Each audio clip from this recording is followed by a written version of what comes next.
अगर चैरिटी की जाती है, चैरिटी के लिए इतनी बड़ी प्रॉपर्टी है, इतनी बड़ी कि उसको बताया जाता है कि रेलवे और डिफेंस के बाद इसका नंबर आता है, तो इसमें पिछड़े हुए इस कौम में लोग क्यों हैं जिसके बारे में सच्चर कमेटी को यह कहना पड़ता है कि सबसे ज्यादा पिछड़े हुए लोग इस कौम से ताल्लुक रखते हैं। अहमदाबाद से बड़ी खबर आ रही है, जहां वक्फ बिल पर शाहीन बाग बनाने की धमकी सामने आई है। वक्फ बिल का विरोध करने वालों ने कहा वक्फ बिल को मुसलमान कभी बर्दाश्त नहीं करेगा, शाहीन बाग पूरे भारत में बनेगा, एसडीपीआई पूरे भारत में शाहीन बाग बनाएगी, कहा गया। लाना हिफाजत नहीं बल्कि उसको खत्म करने के लिए हो तो मुसलमान कभी भी इसको बर्दाश्त नहीं करे। इससे पहले वक़्फ़ में तरमीमात हुई हैं, लेकिन जो हुई हैं वो हिफाजत के लिए है। अब जो हो रही है हिफाजत नहीं, इसको खत्म करना है, इसलिए उसका विरोध कर रहे हैं। शाहीन बाग का जिक्र किया, क्या अहमदाबाद में भी शाहीन बाग बना? शाहीन बाग पूरे भारत में बनेगा। अगर ये कानून पास हो गया तो एसडीपीआई पूरे भारत में शाहीन बाग बनाएगी, ये हमारा अधिकार है। किसानों का बिल अगर वापस हो सकता है तो वक़्फ़ बिल भी वापस जा सकता है। अब सरकार कान खोल के सुन ले कि ये विरोध शुरू हो चुका है, सड़कों से लेकर संसद तक चलने वाला है, तो ये बिल वापस ले उसमें ही बेहतरी है। पूरे देश को शाहीन बाग बना देंगे, ये वो पार्टी कह रही है, वो संगठन कह रहा है जिसमें डेमोक्रेटिक एक जगह शब्द का इस्तेमाल किया गया है पार्टी का नाम रखने के लिए। अतुल के पास चलते हैं, हमारे संवाददाता जो कि मुंबई में मौजूद हैं। अतुल, ये हम देख रहे हैं कि मिक्स्ड रिएक्शंस हैं, लेकिन इस मिक्स्ड में पड़ला किसका भारी है? क्या कौम के ज्यादातर लोग इसका वेलकम कर रहे हैं, या ज्यादा तादाद उन लोगों की मानी जाए जो ये समझ रहे हैं कि ये उनके अपने मामले में इंटरवेंशन है?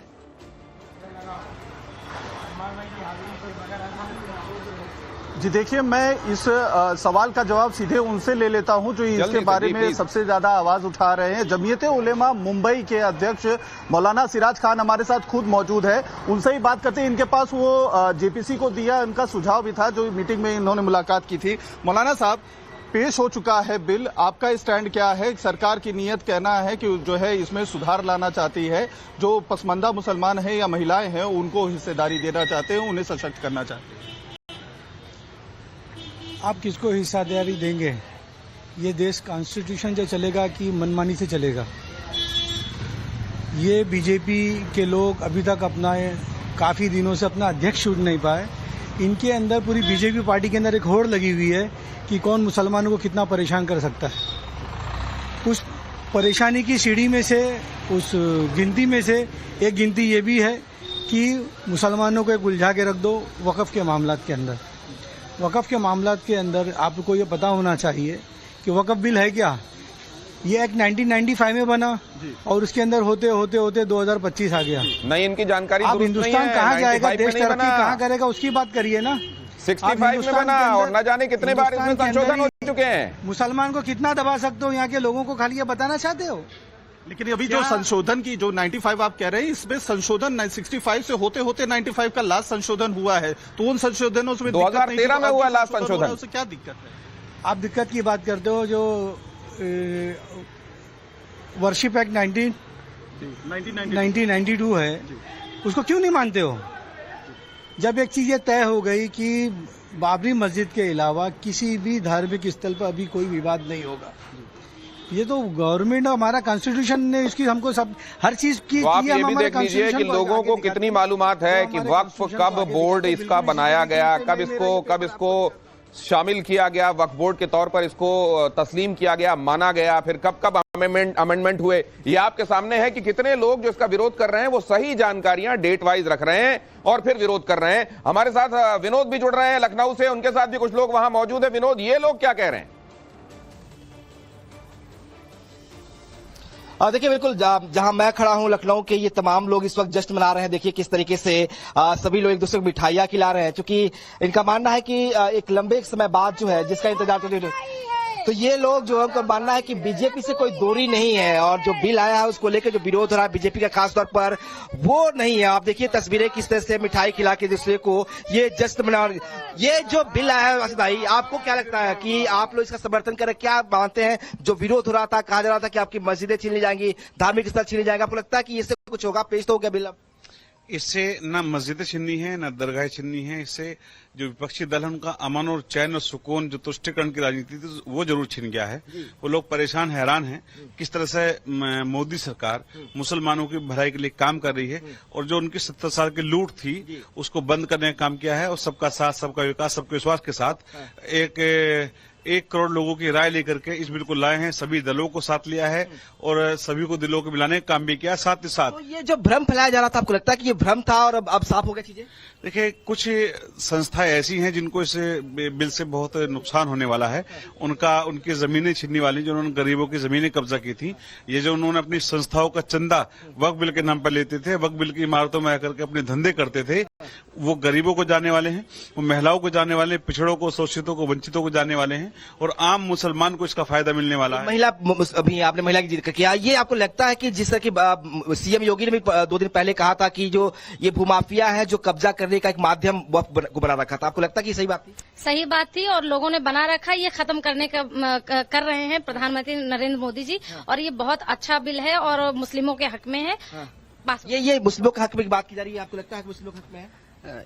सबका साथ, सबका विकास और सबका विश्वास अगर देखेंगे तो जाहिर सी बात है ये वक्फ जो है, अब इसमें गरीब मुसलमान, यतीम मुसलमान जो है उसका भला होगा इस बिल के जरिए, और उस तक योजनाएं पहुंचेंगी। जाहिर सी बात है जो गाजियाबाद, नोएडा में रहता था उसको ट्रिब्यूनल आना पड़ता था, और जमीन कब्जा कौन करता था? मुसलमान ही कब्जा करता था, जो माफिया हुआ करता था, यानी वक्फ माफिया। अब उसको अपनी ही कोर्ट में वहां जाके अदालत में, दीवानी में, हाई कोर्ट में चैलेंज करेगा इस चीज को। यहाँ क्या होता था, जिन लोगों की सेटिंग हुआ करती थी उनके हक में फैसला हो जाया करता था, तो उस गरीब मुसलमान का भला होगा। मुसाफिर खाने बनेंगे, हॉस्पिटल बनेंगे, कॉलेजेस बनेंगे, तो जाहिर सी बात है जो माँ बहनें हैं उनको भी हिस्सेदारी इसी में मिल रही।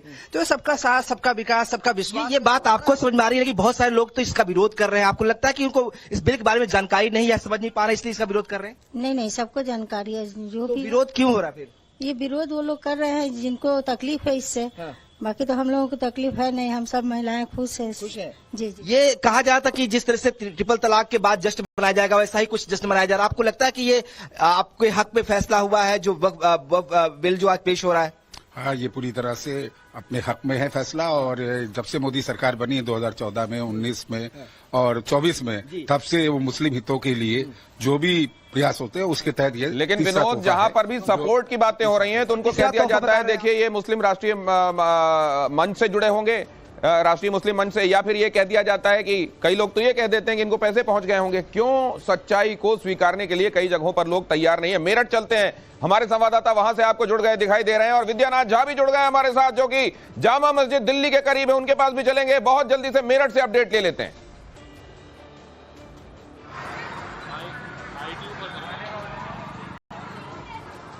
अनुज बताइए, गो अहेड प्लीज।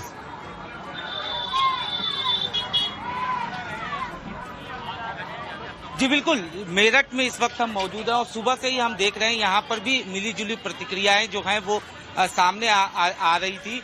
अब जब ये बिल पेश हो गया उसके बाद क्या राय है, हमारे साथ फारूक जी मौजूद है जो कि दुकानदार हैं। सर, वक्फ संशोधन बिल जो है वो अब संसद में पेश हो गया है, आप इसे कैसे देख रहे हैं? भैया मुझे मालूम नहीं है क्या चीज पास हुआ है क्या नहीं हुआ है। इस बिल का आप पक्ष में है या विरोध कर रहे हैं? मुझे नहीं मालूम कि किस चीज का बिल है। ये भी बड़ी बात है, ये भी बड़ी बात है कि कोई ये तो कहे साहब कोई से कि मुझे पता नहीं है। संशोधन बिल जो है वो आज संसद में पेश हो गया है, आप लोगों की क्या प्रतिक्रिया है?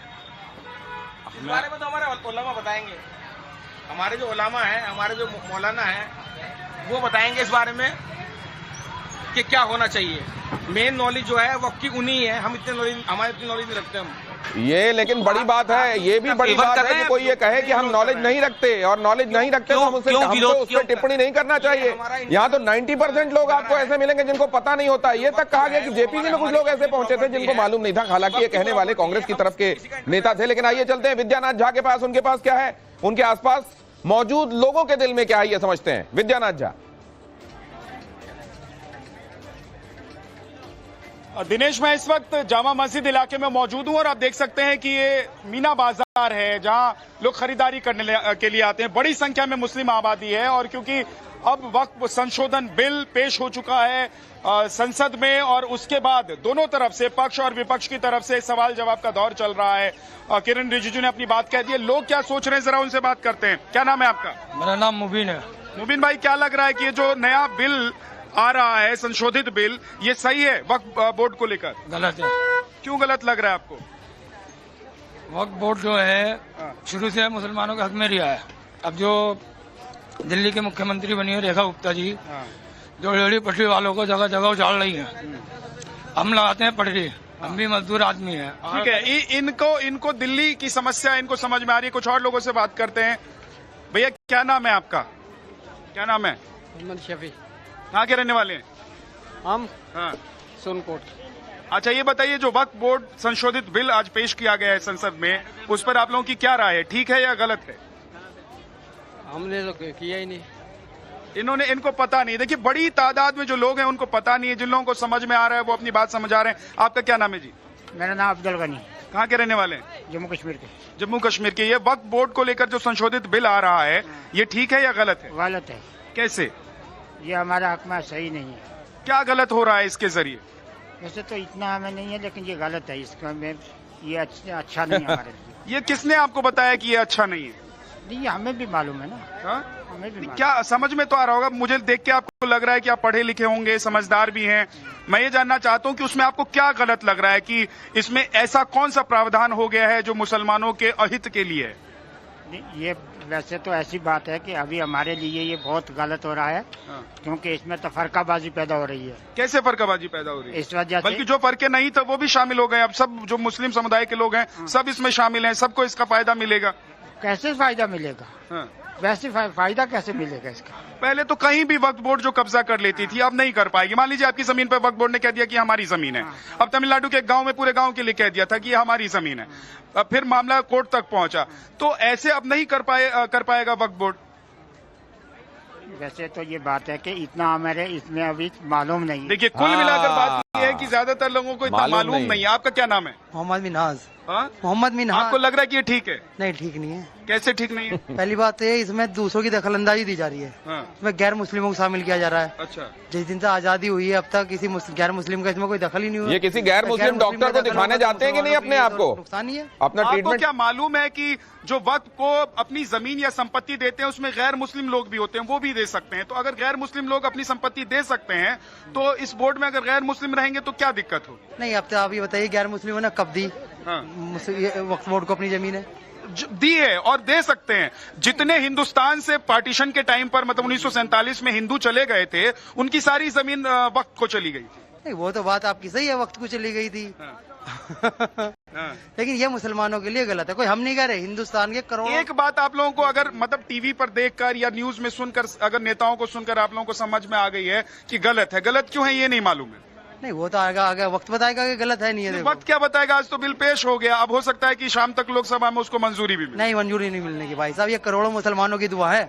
मंजूरी नहीं मिलने की इंशाल्लाह। तो मुसलमानों के लिए बुरा क्या हो रहा है, इससे ये बताएं। कुछ तो बुरा होगा जी। एक बात तो बताइए, ज्यादा चल रहा है, ये ऐसे चलने क्यों नहीं दे रहे हैं? चलने इसलिए नहीं दे रहे हैं कि मान लीजिए किसी भी, जैसे आज यही बात किरण रिजिजू ने संसद में भी कही कि अगर मैं अपने पार्लियामेंट्री कॉन्स्टिट्यूएंसी का प्रतिनिधित्व करता हूं तो वहां मुस्लिम रहता हो, वहां क्रिश्चियन रहता हो, वहां हिंदू रहता हो, सबका रिप्रेजेंटेशन करता हूं मैं। और मैं ये भेदभाव नहीं कर सकता कि मेरे जो कॉन्स्टिट्यूएंसी में रहने वाले लोग हैं वो किस तबके का कौन है। और हमारा संविधान भी यही कहता है कि हमको इस निगाह से नहीं देखना चाहिए। तो अगर मान लीजिए वहां पर उसको मैनेज करने के लिए, ट्रांसपेरेंट बनाने के लिए, मनमानी रोकने के लिए गैर हिंदुओं, गैर मुस्लिमों को शामिल भी किया जा रहा है, तो इसको धार्मिक निगाह से क्यों देखा जा रहा है, ये एक बड़ा सवाल है। आइए चलते हैं मनीष यादव के पास। मनीष यादव हमारे संवाददाता किस जगह पर मौजूद हैं, उनके आसपास साथ में मौजूद लोग क्या कह रहे हैं, आइए उनके पास चलें और समझें। देखिए दिनेश, मेरे साथ ऑल इंडिया इमाम एसोसिएशन के राष्ट्रीय अध्यक्ष हैं मौलाना इमरान सिद्दीकी साहब, वो मौजूद हैं। आप देख रहे हैं दिक्कत क्या है, परहेज क्या है? अगर किसी दूसरे मजहब के व्यक्ति की नुमाइंदगी अगर होगी बोर्ड में, तो इसमें परहेज क्यों है? क्योंकि विवाद तो उन्हीं से चल रहे हैं। आप शक्ति भवन, जवाहर भवन, इंदिरा भवन, छोटा इमाम बाड़ा, बड़ा इमाम बाड़ा, सब पर दावा कर देते हैं, सरकार कह रही है जमीन उसकी। देखिए, ये सारा खेल जो है वो विश्वास का है। सरकार किसी कोई भी हो, अब सरकार का 14-15 साल का जो टेन्योर रहा है उसमें सरकार ने बहुत सारी बातें कही, वो बातें नहीं पूरी हुई जमीन पे उस तरीके से, तो लोगों को शक व शुबा है। जैसे क्या? सरकार जो कहती वो कर देती, मान लेते। आपने एक कम्युनिटी के लिए कहा कि मैं हज की सब्सिडी, जैसे भरोसा टूटा कहाँ से आपका? देखिए, हज की सब्सिडी मैं खत्म करती हूँ और मैं बच्चियों के स्कूल का कराऊंगी। मुसलमानों ने कोई ऑब्जेक्शन नहीं किया। आप बताइए, तब से लेके कोई भी एक स्कूल खुला? कोई भी बच्चियों का स्कूल खुला? नहीं खुला। किसी भी गांव, किसी भी डिस्ट्रिक्ट, किसी भी जो उन्होंने टाउन और कोई भी स्मार्ट सिटी बना रहे हैं, कहीं खोला उस फंड से? जब नहीं कर रहे हैं तो इसके मतलब आपकी मंशा नहीं है। तो बेसिक शिक्षा के तमाम स्कूल खुल रहे हैं। आपने क्या कहा कि जो ये माइनॉरिटी का जो फंड आ रहा है हज के लिए नहीं दूंगा, मैं इसके लिए दूंगा, लेकिन वो आपने नहीं किया। भाई, इस कम्युनिटी में भी तो इस देश में वक्त को लेके बात करें, आप इनसे पूछिए कि किस चीज में लेके इनको लग रहा है कि ये खराब कर देगा जो मौजूदा व्यवस्था है उसको। उठाएंगे तो आप कहेंगे देखिए इनको तकलीफ हो रही, हमें नहीं हो रही। आपको अच्छा, अगर बीती बातों से अगर हटके हम वक्त कानूनों की बात करें तो उसमें दिक्कत क्या है? उसमें कौन से ऑब्जेक्शन आपके हैं कि जिसमें लग रहा है कि साहब पुराना भरोसा ऐसा नहीं रहा और इसमें ये गड़बड़ी हो जाएगी? वो तो सीधा मसौदा आपके सामने, सबका मशवरा किया गया, जेपीसी की कमेटी ने बैठक यहाँ लखनऊ में भी की थी, सारे मौलानाओं को बुलाया। देखिए, आप मौलाना को बुलाएं, तमाम हम उसकी बात नहीं करें। हम आपके जो सारे आप जितने भी एक्ट कर रहे हैं, जो भी हो रहा है, वो आपका सारा पहले आपने मदरसों पे किया, फिर आपको अजान पे दिक्कत होने लगी, फिर आपने कहा मदरसों को भी हम कर्टेल करेंगे। मदरसों में जो है वो जो यहाँ आपके जो लोग हैं उस तरीके की बातें बोलते हैं, आप अब उनको प्रमोट करते हैं, आप उन पे कोई कार्रवाई नहीं करते हैं, आप उन पे कोई अंकुश नहीं करते हैं। आप जो यहाँ के जो सरकार यही कह रही है कि वक्त कानूनों से शायद मसौदे को पढ़ा नहीं है या जानकारी नहीं है, जिसके चलते जानबूझ के विरोध। नहीं, अब मैं सिर्फ इतनी सी बात कह रहा हूँ, ये जानबूझ के किया जा रहा है, बगैर पता, बगैर मालूमात हुए किया जा रहा है, या लोगों को बहुत अच्छे से मालूम है और उसके बाद उनका यह विरोध है? फैसला आप कीजिएगा। हम लगातार कवरेज आपको दिखा रहे हैं। वक्फ बिल का खुलकर समर्थन करने वाले ऑल इंडिया सूफी सज्जादा नशीन काउंसिल के अध्यक्ष सैयद नसीरुद्दीन चिश्ती ने ओवैसी और कांग्रेस सांसद इमरान मसूद पर तीखा हमला बोला। ओवैसी इमरान मसूद गुमराह कर रहे हैं, नसीरुद्दीन चिश्ती ने कहा। ओवैसी इमरान मसूद को मानहानि का नोटिस भेजूंगा, कहा। मैं क्या कह रहा हूं, आपको सिर्फ गुमराह किया जा रहा है। जिस तरीके से कल इन दोनों हजरात ने, ओवैसी साहब ने और इमरान मसूद साहब ने मेरे लिए उल्टा सीधा बोला कि मैं सरकारी में तो उनको दोनों को चैलेंज करता हूं, साबित करें। चैलेंज कर रहा हूं, साबित करें। मैं डेफिमेशन का नोटिस तो भेजूंगा उनको। आप कह रहे हैं इमरान मसूद और असदुद्दीन ओवैसी को आप मानहानि का नोटिस भेजेंगे? बिल्कुल, डेफिनेटली भेजूंगा। साबित करें कि मैं सरकारी नौकर हूं, मुझे 2 करोड़ सरकार देती है। मतलब they people are unaware, just to trying to mislead the people at any cost. जब जेपीसी ने अपनी रिपोर्ट दी थी है, उसके बाद में सरकार दोबारा से बिल ला रही है, वो हो सकता है खामियां दूर करके लाएगी। अगर आपने कोई खामियां बताई होंगी तो इनको ख्वाब में बशारत हो गई और इन्होंने पब्लिक को गुमराह भी कर दिया कि आ जाओ रोड पे। अरे भाई, क्यों? आप आने दीजिए, आप सार्थक बहस कीजिए ना, आप अपनी बात को पार्लियामेंट में साबित कीजिए। और वक्फ बिल पर ज्ञानवापी के मुस्लिम पक्षकार का विवादित बयान। मुस्लिमों के लिए वक्फ बिल जीवन मरण का प्रश्न है, एसएम यासीन ने कहा। बिल को लेकर सरकार से कोई उम्मीद नहीं है, एसएम यासीन ने कहा। एसएम यासीन ने कहा कि आगे मुल्क में क्या हालात बनते हैं ये इस बिल से ही तय होगा। उन्होंने कहा कि इस बिल के आने के बाद प्लेसेस ऑफ वर्शिप एक्ट खत्म हो जाएगा। सरकार की मंशा यही है। बिल को लेकर केंद्रीय नेतृत्व जो भी फैसला लेगा उसी के हिसाब से हम आगे अहम करेंगे, कहा यासीन ने। मौजूदा जो वक्फ बिल आने वाला है ये मुसलमानों के लिए जीवन और मरण का प्रश्न है। अब क्या आएगा क्या नहीं आएगा अभी कुछ नहीं पता, और हम सब लोग उस पर नजर लगाए हुए हैं। हमारी जो सेंट्रल लीडरशिप है वो भी नजर लगाए हुए है, और इस बिल के आने के साथ ही जैसे ही उनका जो हुक्म होगा सबके लिए, उस पर सब लोग अमल करेंगे, सारे मुसलमान। लेकिन एक बात तय है कि जो हमारे साथ नहीं हम उसके साथ नहीं, ये बात समझ, ये तय है। टीडीपी ने और जेडीयू ने तो बिल के समर्थन का ऐलान कर दिया है, एलजेपी ने भी समर्थन का ऐलान किया है। टीडीपी ने भी कर दिया, चिराग पासवान ने जी कर दिया, सबने कर दिया है। ठीक है, ये उनका अपना फैसला है, क्योंकि उनकी अपनी मजबूरियां, उनकी अपनी ज़रूरतें हैं। हम ये नहीं कह सकते। हम उम्मीद लगाए बैठे थे कि शायद ये लोग कुछ क्योंकि अभी बिहार में इलेक्शन भी होने वाला है, और बहुत से लोगों ने खुल करके, जैसे इंडिया ने, गठबंधन ने पूरा खुल के समर्थन दे दिया है कि नहीं, हम इसका विरोध करेंगे। ये बहुत अच्छी बात है, उसका हम स्वागत करते हैं। और आगे मुल्क के क्या हालात बनते हैं ये आज के बाद तय हो जाएगा। ये तो एक तरीके से ये वील्ड मैनर में ये एक तरह की धमकी है। ये काबिले एतराज स्टेटमेंट है। जो कोई देख रहा होगा इस कवरेज को, वो ये स्पष्ट फैसला कर सकता है कि इधर माई वे और हाईवे वाला ये एटीट्यूड है जो हसीन साहब का दिखाई दे रहा है। लेकिन विद्यानाथ झा के पास चलेंगे। विद्यानाथ झा, ये संवैधानिक तरीके से प्रक्रियाओं को अपनाकर एक अमेंडमेंट, जो कि आवश्यक अमेंडमेंट है ट्रांसपेरेंसी लाने के लिए, वो किया जा रहा है। तो आप देख रहे हैं कि ये लोग किस तरीके से धमकी पर उतारू। बिल्कुल, देखिए, कभी मुसलमान माफ नहीं करेंगे, कभी मुसलमान इस जो भी हो रहा है वो सब देखकर आंदोलन करेंगे। कभी कहते हैं कि झंडा उठाने वाला नहीं रहेगा, कभी कहते हैं कि खून की नदियां बह जाएंगी। लेकिन आम मुसलमानों को इन सबसे बहुत फर्क नहीं पड़ रहा है, क्योंकि मैं जहां इस वक्त मौजूद हूं, यहां पर देखिए बड़ी संख्या में, मैं जहां मौजूद हूं, मैं बता दूं दिनेश, ये जामा मस्जिद का जो इलाका है, यहां पर जिस मार्केट में हूं, 90% तो सिर्फ मुस्लिम आबादी और मुस्लिम समुदाय के लोग मुझे नजर आ रहे हैं। तो कुल मिलाकर इन लोगों पर बहुत कुछ फर्क पड़ रहा है। मुझे तो नहीं लग रहा है नहीं लगा पाएंगे। जो अपने घर में रह रहे हैं उनका घर छिन जाएगा, जिस मस्जिद में नमाज पढ़ने जाते हैं वो मस्जिद कल उनकी नहीं रहेगी। तो कुल मिलाकर कुछ नेता या कुछ ऐसे लोग हैं जिनको लग रहा है कि राजनीति करनी है, तो इन लोगों को वक्त वक्त पर कुछ ऐसी बातें करते रहनी पड़ेंगी ताकि इन लोगों को लगे कि हमारा कोई नेता है। आपका क्या नाम है जी? नवाब। ये जो वक्त संशोधन बिल आ रहा है, जो पेश हो गया है लोकसभा में, क्या ये गलत है या सही है? भाई देखो जो कर रहे, हाँ, ये गलत है। हाँ? गलत है ये। क्या नाम है आपका? मोहम्मद मोहसिन। क्यों गलत है? गलत है ये, हमारी मस्जिद तो उसमें आ जाएगी। चाचा इधर आ जाइए थोड़ा सा आप। हाँ, भाई को थोड़ा मैं बात कर लूँ। जी जी, गलत है। कैसे गलत है बताइए?